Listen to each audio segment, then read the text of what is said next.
Hi అండి. Welcome to my channel. కొత్తగా మన ఛానల్ చూసేవాళ్ళైతే ప్లీజ్ వీడియోని లైక్ చేయండి. వీలైతే ఛానల్‌ని కూడా సబ్స్క్రైబ్ చేసుకోండి.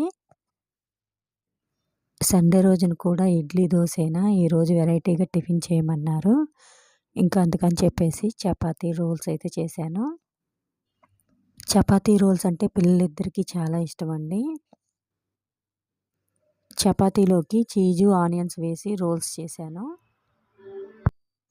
ఈరోజు టిఫిను యమ్మీగా ఉందని చెప్పేసి ఒక పట్టయితే పట్టేశారండి ఇద్దరు. పిల్లలిద్దరికీ చపాతీ రోల్స్ చాలా బాగా నచ్చాయి. ఆఫ్టర్‌నూన్ లంచ్‌లోకైతే మాత్రము వేడివేడిగా ఫ్రైడ్ రైస్ చేయమన్నారు. ప్లీజ్ వీడియోనైతే ఖచ్చితంగా లైక్ చేయండి. Onion slices, raita, evening snacks టైంకి ఆరెంజెస్, హ్యాపీ బిస్కెట్స్.